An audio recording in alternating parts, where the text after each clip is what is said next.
This is my real issue with the OnePlus Open 2 delay, because heading into 2025, the OnePlus Open 2 was one of my most anticipated new phones.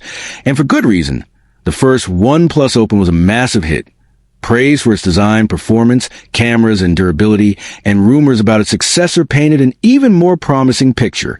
If the first OnePlus Open was that good, imagine how incredible the sequel could have been.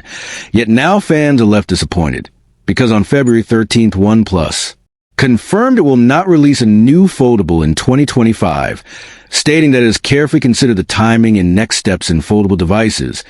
And in doing so, the company officially announced there will be no OnePlus Open 2 this year.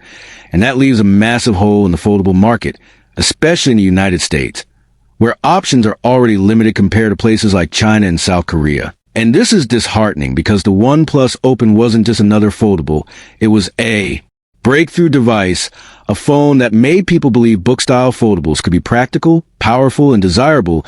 It offered top-tier hardware, a premium display, and a user experience that rivaled Samsung's Galaxy Z Fold line, while undercutting on price.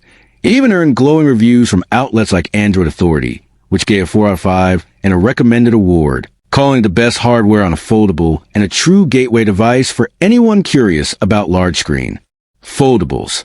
So naturally, expectations for the Open 2 were sky high. Fans hoped for even slimmer bezels, improved crease reduction, upgraded cameras, and refined software. Many even imagined it could be the foldable that finally pressured Samsung to innovate more aggressively. But now with OnePlus pulling back, the excitement has been replaced with uncertainty. And it's especially frustrating because the timing couldn't be worse, with companies like Honor and Google pushing foldable devices into Western markets, and Samsung preparing its next Galaxy Z Fold and Flip series. OnePlus stepping away feels like it is giving up momentum right when it needed it most. And for fans like me, this isn't just a delay.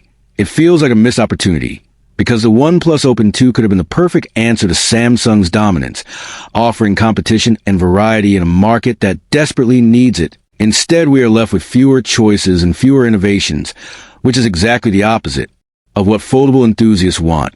And while OnePlus says it is carefully considering its timing, fans can't help but wonder if this is due to supply chain issues, pricing pressures, or even concerns about profitability in such a niche category, and that uncertainty casts a shadow on the future of OnePlus foldables as a whole. The bigger problem, though, is consumer trust, because after launching such an impressive first-generation product, fans expected commitment. They expected OnePlus 2 double down and show the world that its foldable line was here to stay. Instead, we're left questioning whether the brand is serious about this segment or just experimenting, and that hurts brand loyalty, because once people lose faith in a roadmap, they look elsewhere, and in a competitive space where Samsung, Honor, Huawei, and Google are battling for dominance, losing momentum could be fatal. So yes, as a fan of the first OnePlus Open, this delay is more than just disappointing. It's concerning.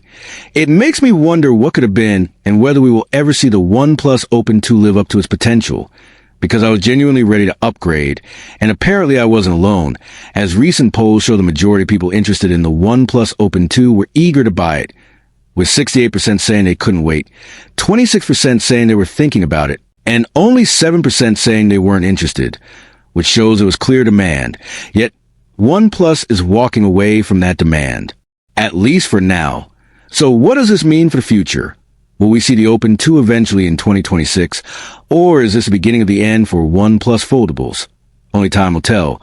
But one thing is certain: the longer OnePlus waits, the more ground it loses to rivals, and the more disappointing it becomes to those of US who believe in the brand. So in the end, my real issue with the OnePlus Open 2 delay is not just that we have to wait longer, but that it shows hesitation. It shows a lack of confidence. And in a market where innovation thrives on boldness, hesitation can cost everything. But what about you? Were you planning on buying the OnePlus Open 2? Are you disappointed by the delay? Or do you think OnePlus is making the right decision by waiting? Let me know in the comments. And don't forget to subscribe for more updates, reviews, and discussions about the future of foldables, only here on TechVerse.